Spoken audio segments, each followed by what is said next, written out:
Hello and welcome to OctopusDo. I'm Christian Ross, and today I want to talk to you about some of my favorite beads, which are Dzi Beads, which the last wrap bracelet that I made used those beads, and I told you I would give you a little bit of history on those. I really am a big fan of them. I tend to collect different styles, but I'll get into that. But I also have a bonus project for you. I'm not just going to sit here and talk. Gotta always be making something, right? I'm going to just go over a simple stretch bracelet that you can make with Bead-A-Lon's elasticity and make a very fashionable and very meaningful bracelet, if you like. And so that's today's project. Let's get started.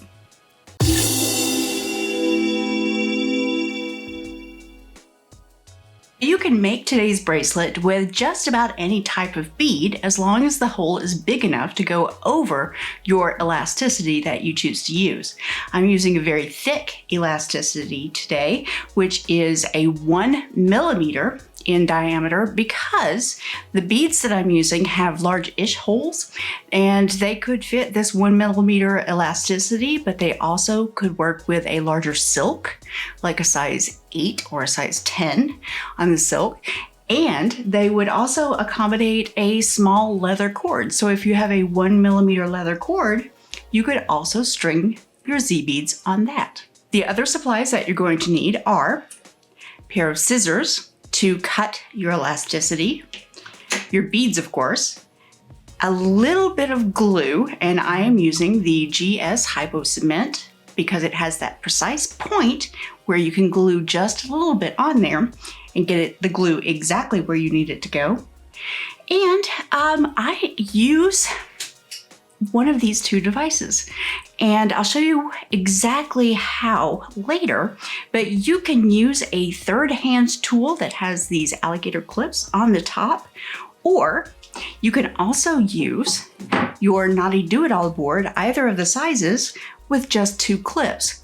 What I'm going to do is after I tie the knot for my bracelet to finish it off, I hook it onto one of these and put that drop of glue on there, and it holds everything up off of my surface so that I don't get glue on my bead mat or anything like that. So your choice on those. The hands-free device can be found at Harbor Freight relatively inexpensively. The Knotty Do-It-All board is a little bit more expensive, however, has several more uses. So your choice on those. If you want to add a tassel to your bracelet, that could be pretty stylish, like the one you see hanging down here or over here, then you can choose any type of stringing material, which I'm using a spool of silk cord, and that makes a great tassel. You should always have some sort of measuring device, whether that be a ruler or a tape measure or something like that, so you're able to find out how long your bracelet needs to be. Because I'm using the Knotty Do-It-All board, then it has a ruler on the surface of that board, so I don't need an extra one, but you're going to need a ruler or some other way to measure your wrist or your friend's wrist, and that's another item that you should always have with you. I think the hardest part of this project is going to be picking out the beads that I want to use. I love Dzi beads, and there are so many different varieties. I've been playing with these green ones. I'll show you the bracelets that I've made here. They're really fascinating. They have an agate base, and they have a coating on top that is a resist, so that whatever method is used to put the patterns on these beads is absolutely beautiful. So you get this earthy brown and you get the green of the agate showing through. Now these two I've paired with other Dzi beads. So you see the brown and green in these rounds, and these two longer beads are beautiful. This one I actually paired with a green opal, and instead of a stretch bracelet, I did hand knot that, but I think you could wear these as a stack set just about any time. The beads that I'm using in between these Beads are a size 6 seed bead, and they have that amber color, which is beautiful, but they're a Picasso finish, so they have little flecks of green in there as well. That's pretty. So when I'm making my decision on what I would like to use here, I'm going to look at the palette. Well, this is something pretty I'm seeing.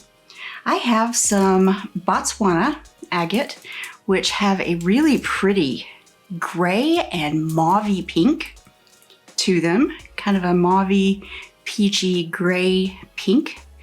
I like that. And I think that bead, or this one, would make a great focal.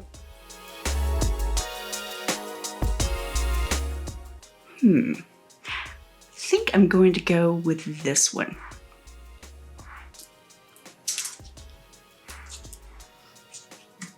So I'll add the others back to my stack. I was also looking at these beautiful eye beads. They're round Dzi beads and they have circles on them, and those are considered an eye pattern. And these barrels have an eye pattern as well. I'll get into the different patterns of the Dzi beads and what they mean here in just a second. Clear my workspace, get everything started. Now, I'm going to cut my strand. It's a brand new strand of Botswana agate. Don't you just love new beads? And pull some of these off. Some people will go through and color sort their Botswana agate, and it makes a beautiful design. You can get an ombre on that, but I'm just going to go with the natural mix as I pick these up and put them on my elasticity. I'm not looking for a particular shade or anything like that because they all complement this particular bead. Now, going on about what exactly Dzi beads are, they're generally, the antique ones were found thousands of years ago in the Tibet area, and they were considered to be sent from the heavens. And they're beautiful beads that were generally a type of agate, and you would find some even that just had the natural striping of the agate turned into a beautiful bead. They were considered to have supernatural properties, whether that be the ability to give luck or health. And some of the original ancient beads were even chipped off and ground down into medicinal potions and into teas and things like that. So when you see the actual antique Dzi beads, some may have a little divots out of them and Mars and things like that. And around the hole where the drill bit went through is a place where you'll see a lot of times like a little bit of unevenness because little bits and pieces were taken off at that point. In addition to the regular beads that just had the natural banding that you would find in an agate, you would also find beautiful beads that had these designs on them and markings on them that were man-made, that they were created. And it's really been a mystery over the centuries on how this was done. Because agate, the way it forms in layers, often has impurities in it. And if you were to heat the stone to the point where you could burn in designs and things like that, you would get a lot of cracking and you would get a lot of basically explosions because they would have air pockets and inclusions and things like that. So it's really a mystery how these were formed, how the designs were created on these beautiful beads. Now, modern day Dzi beads, which everything that you've seen here is considered a new Dzi or modern Dzi bead, because these have been able to have these designs added to them in a vacuum. So there's not the concern that the inclusions will cause them to explode, really. So these new Dzi Beads have many of the ancient designs on them, and I think that they are every bit as beautiful and definitely a fraction of the price, because an original Dzi bead, and these were handed down from generation to generation, the originals, very hard to find and very rare, can go for several $1,000s for a single bead. So my particular collection is all of the new Dzi Beads, which I think are every bit as beautiful and definitely durable. This particular bead has a fan figure on it, but this is considered one of the protector symbols. So that's really cool. Anyway, let's make a bracelet. I could talk about this stuff all day. So the spools of elasticity come with this plastic collar on that, and that keeps everything rolled up. So when you open up your spool of elasticity, all you need to do is just pull that off like so, and keep the rest of this cord from unrolling. Now I'm going to slide my other bracelets here out of the way so I don't knock them over. All right, and I'm not going to cut this off of the spool just yet. I'm going to use this to string my beads, and then I'll cut it off when I need it. But you always want to pre-stretch any stretchy cord that you're using. So I'm just going to hold this in my hands, stretch it back and forth. That gets a little bit of the elasticity out of it. It gets a little bit of the elasticity out so that your bracelet won't get loose after you create it and you've sized it and you put it on, and then all of a sudden it's loose. So I'll put the collar on so the rest doesn't unspool, and set that on my bead mat. A little tip I'll give you here is I'm taking my scissors and I'm going to cut the end of my elasticity at an angle, and that's going to make it easier to go through the beads as opposed to just a flat end. Because this is so thick, I don't want any problems going through. And there we go. String first bead, keep going. Well, really, I'm going to hide my knot inside my Dzi bead, so I'm going to string the length that I need and then add the Dzi bead last, because the hole on it's a little bit bigger. So when I trim it, I can just put that knot inside that Dzi bead. So I'm going to string all of the beads that I want, except for that Dzi bead, onto my bracelet. So while I'm doing this, I'll talk to you about some of the other designs on Dzi Beads. Again, they're such a beautiful bead. One of the most popular designs is called an eye, and I showed you that a little bit ago. And basically, the circles are considered eyes, and they're more of a protective design. So that's what this is. So that's a beautiful type of eye bead. But you can also see things like these, which these have those eyes, but there are only 3 that circle the entire bead. So this is considered a 3-eye bead. Apparently, the more eyes you have on a bead, the more fortuitous that bead is. This particular one has 9 eyes.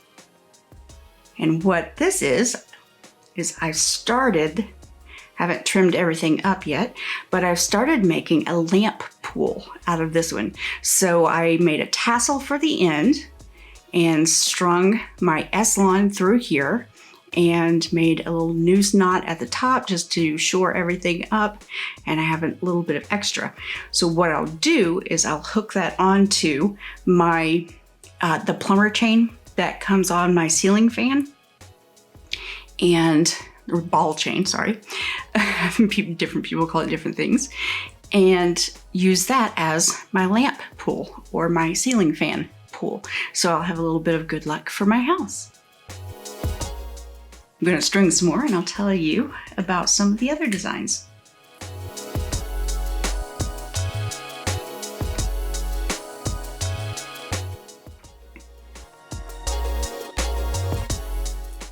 Now, the shape of this Dzi bead is very pretty. And as you can see, I've started an earring with this. That particular shape is a lightning bolt. And right off the top of my head, I can't really remember what the lightning bolt is for, but I will look that up and I will put the link and the information for that in the comments below. And then the particular shape of that, I love. It's the urn shape on that. And this is pretty cool. These are, if I'm not mistaken, because I by far am just a fan and not a pure expert on the different designs on these, but this looks like a snake design or a river design. Very pretty on that. And let's see what else we've got. Oh, this one's cool. Now, if I'm not mistaken, this is more for a courage or fierceness or powerful nature. These are considered tiger teeth because of the points. So that is a tiger teeth design. These really are very fascinating. Oh, this is special.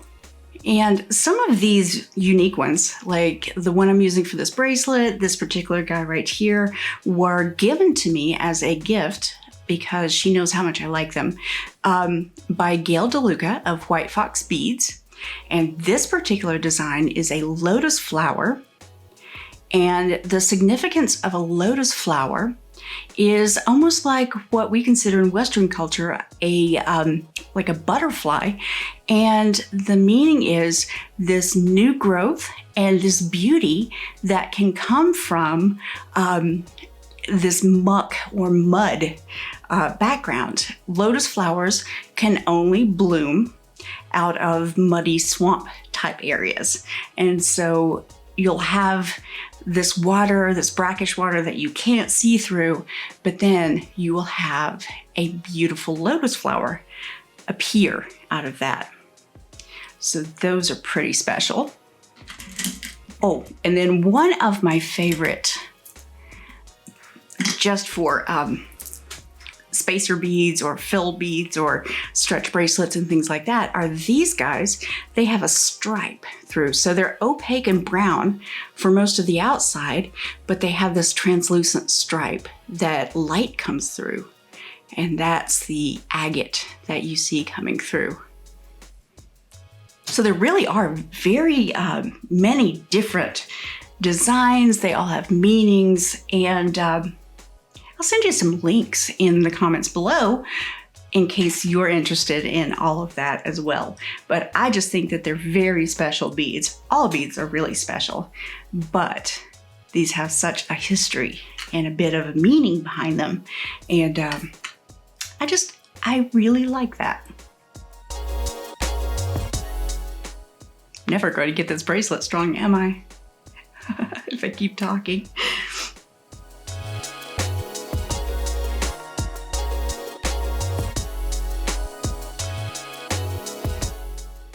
And one way that you can measure your bracelets as you go, especially if you're making it for yourself, is you can just hold the loop of the elasticity that has your beads on them and just stick your wrist through and kind of cinch it up and see how much space you have. And you think I need to put about 2 more beads before I go ahead and add my Z on that. And you can make these as tight or as loose as you like. I prefer mine to be a little tighter so I know that it's not going to roll off of my wrist. But that choice is completely up to you.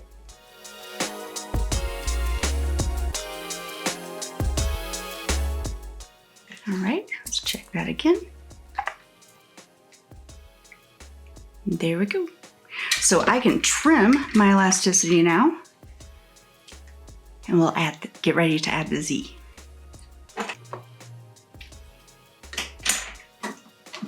All right, everything is strung. Everything looks really good. My elasticity is in a great shape. So I'm just going to add that Z bead. Slide that on, and there you go. I have my bracelet. Now, to tie elasticity, I have a lot of people ask me, how do you tie your elasticity cord? And there are different ways to do it. And one of the ways recommended by Beadalon, who create this product, is to double everything up. Like basically you have both of your ends going in the same direction, and you flip them over and tie them, and they're going to go in the same direction. And the instructions for that is on the back of the packaging for your elasticity.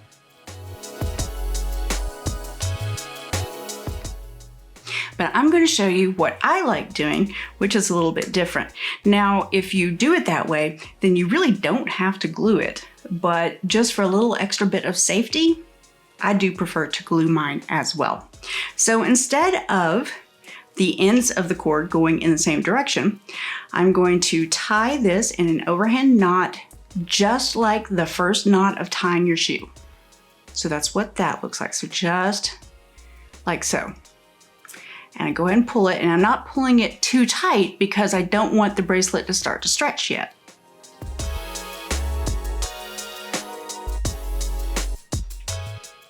The next step is I'm going to tie another overhand knot, but I'm going to go through with the ends around twice. That might be called a surgeon's knot, I'm not sure.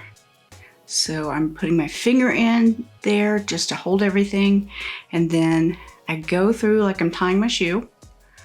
You see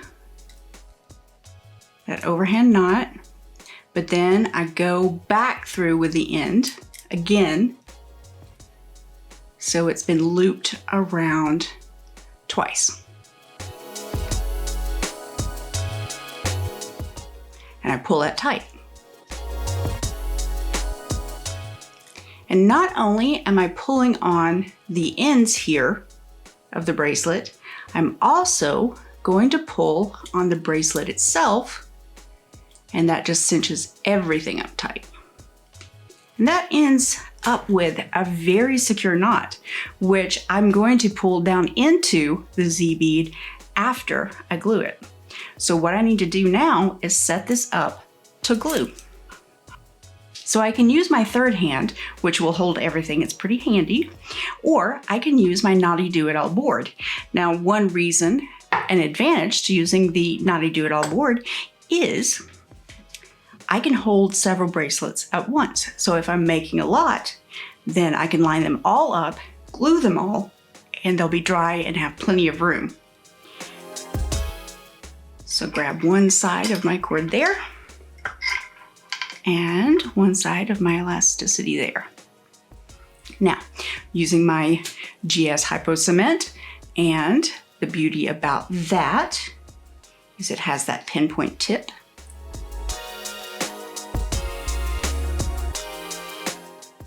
Just the teeniest drop, because I don't want to saturate this entire knot or accidentally glue the knot to the beads. So wipe off that end, get just the teeniest bit. You don't have to squeeze on the tube at all, really. And put just a drop. And then I flip it over to the other side, just a drop, and let that dry. All right, we can trim this up after it dries. And just so you know, the GS Hypo Cement should set up within 10 minutes. It's a little bit slower drying, which is good because if you are trying to position something precisely, it gives you time to reposition if you need to. So it sets up in about 10 minutes and it cures in about 1 hour.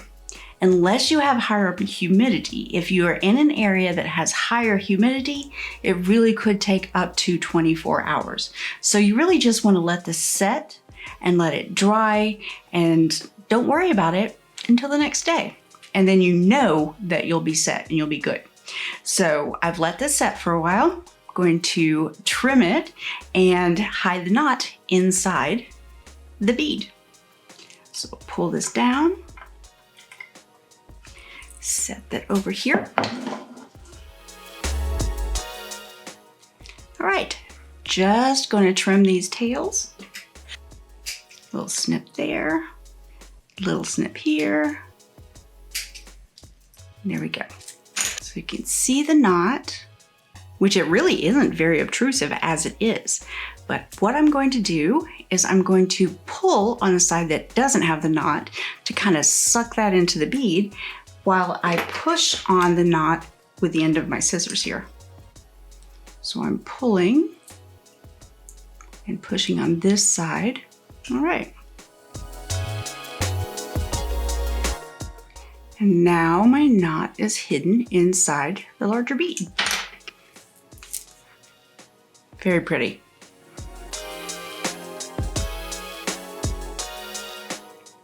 So this is one way and one material that you can use for your stretch bracelets. You can use the Dzi beads, the agates, things like that, beautiful natural gemstone beads. You can use crystal beads, you can use seed beads, anything you like with your elasticity bracelets. As you can see, I have a lot of these gemstone beads that I love, and I love giving them as gifts.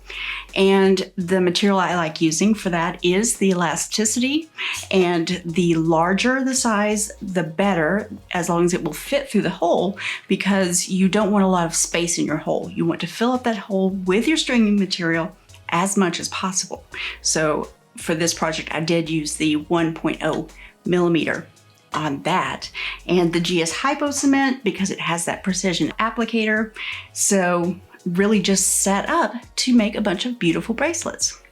I hope you enjoyed a little bit of the history lesson. Like I said, I will leave links below if there's more research that you'd like to do on your own. I really find them very fascinating.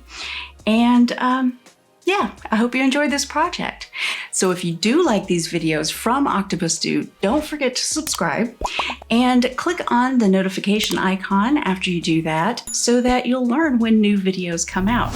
I promise I'm still working on new videos as hard as I can because I have a lot to share with you guys. I hope you like this video. If you do, click like below and feel free to leave me comments or questions or suggestions for other projects you'd like to see. Until next time, now you know, go make something.